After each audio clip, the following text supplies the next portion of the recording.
Oi, pessoal, tudo bem?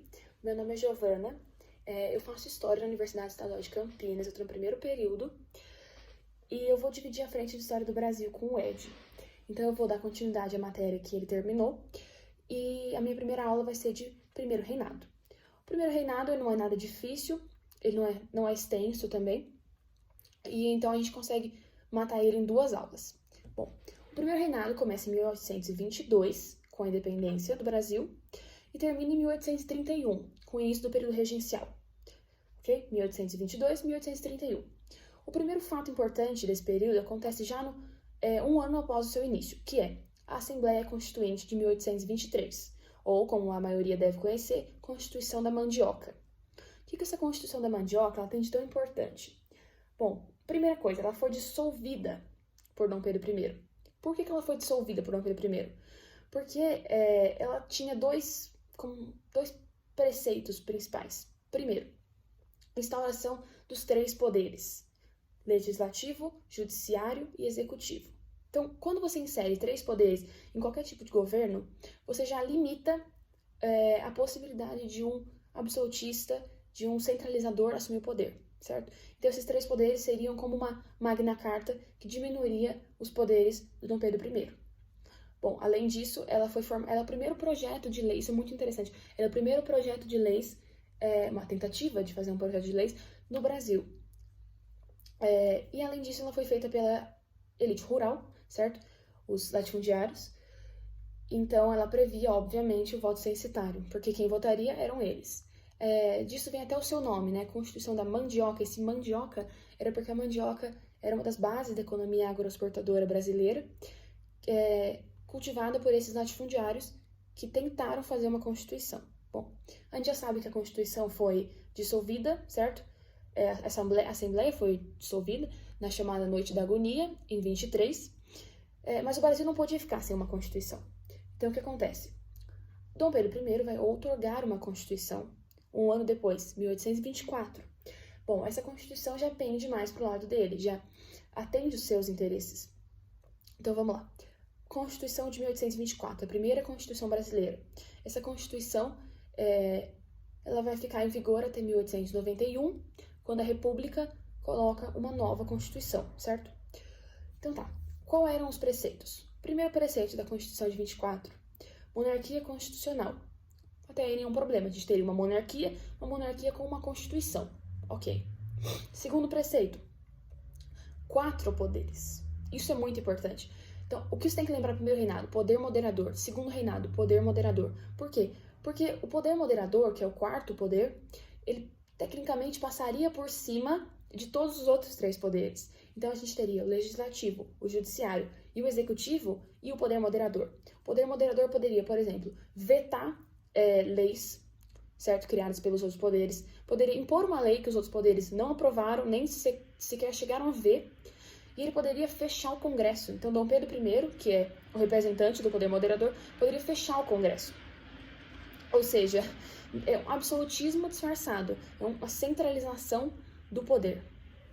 Bom, temos mais 2 pontos importantes. Antes de tudo, o voto censitário, mas isso já tinha na Assembleia que foi dissolvida, ou seja, 90% da população não poderia votar, porque o voto censitário era com base nos lotes de terra. Ou seja, né, os latifundiários votavam em quem eles queriam e o povo ficava excluído. Essa situação vai perdurar um bom tempo, como a gente vai ver nas próximas aulas. Mas, enfim, temos também, no âmbito da igreja, da religião, o beneplácito e o padroado, que estão previstos nessa Constituição de 1824. Bom, o beneplácito. O beneplácito era uma tentativa de colocar a igreja submissa ao imperador. Então, como assim? As leis da igreja estariam submissas ao imperador. Por exemplo, ele poderia impor alguma lei que ele quisesse ou vetar alguma lei que era de prática da igreja católica. E temos também o padroado. O padroado era uma tentativa de união da igreja com o Estado, mais ou menos como o César-papismo do Império Bizantino.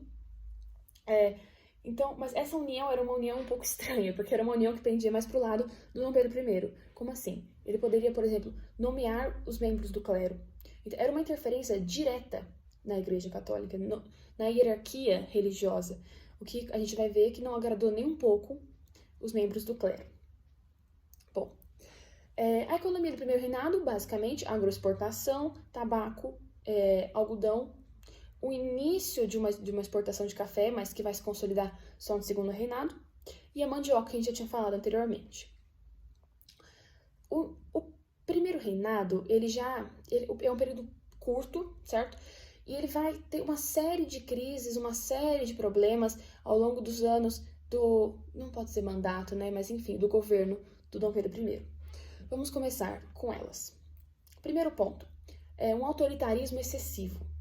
O quarto poder concentrava o poder do império totalmente na mão do Dom Pedro I, os outros poderes tinham uma participação mínima, certo?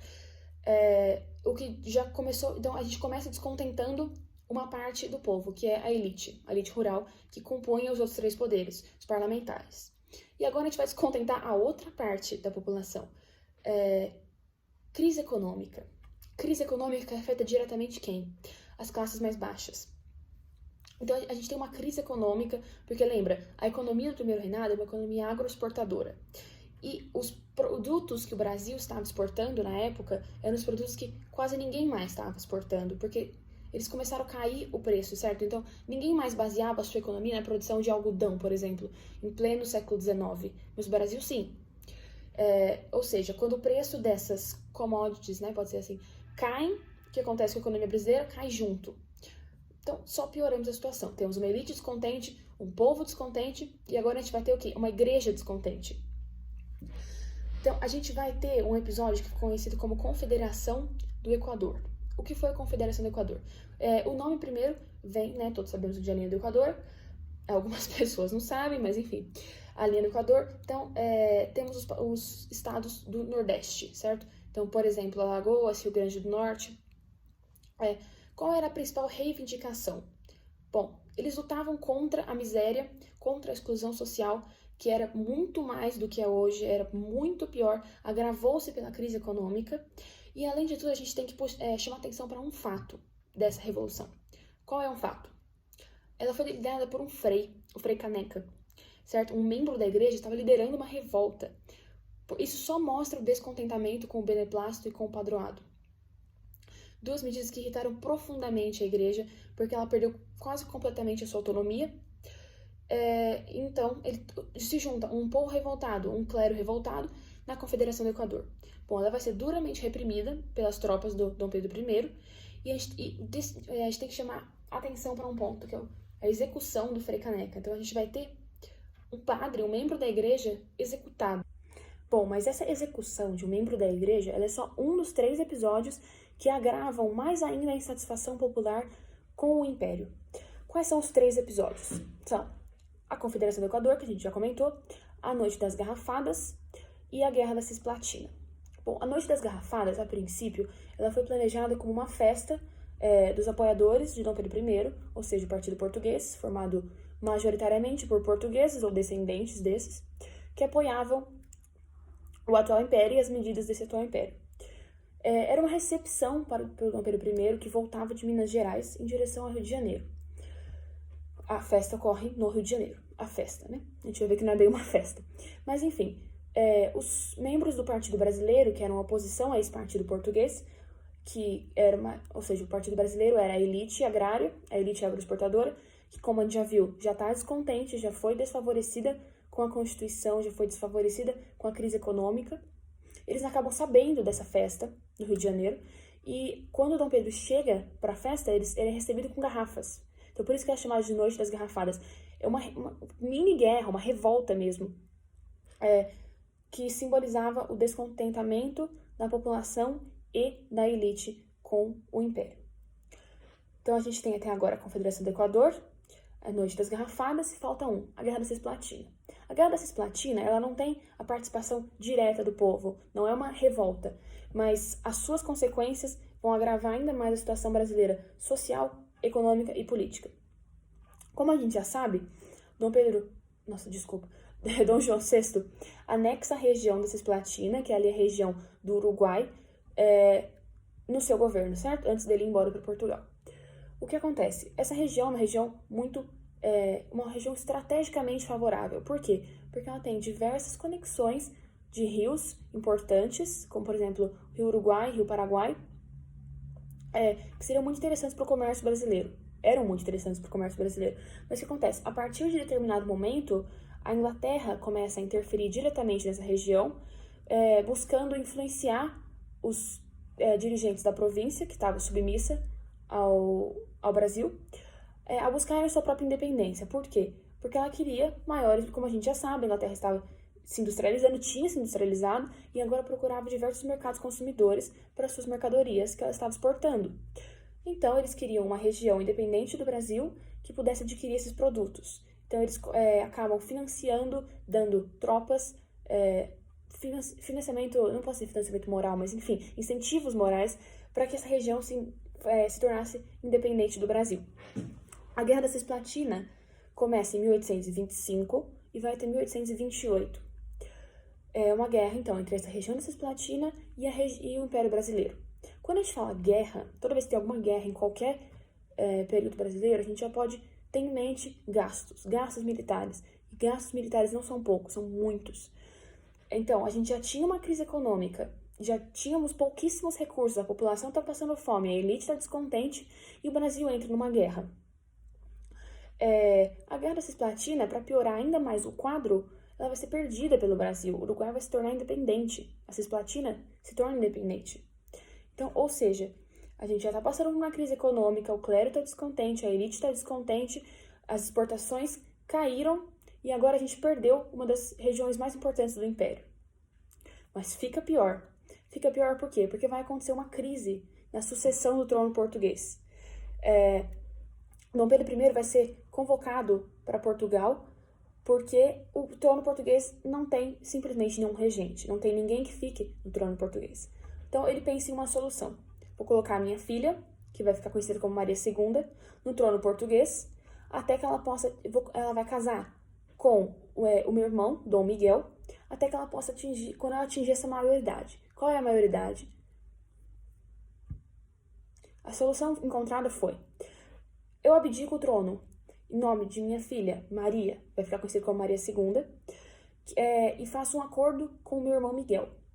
Então, qual é o acordo? A filha dele tinha, se eu não me engano, 7 anos.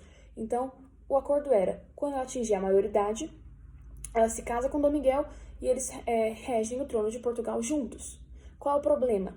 A ideia é perfeita, mas qual é o problema? O problema é Dom Miguel. Por quê? Porque ele vai querer assumir o governo sozinho. Ele não vai querer esperar a maioridade, que seria daqui 7, 8 anos. Não, ele vai querer assumir o poder antes disso.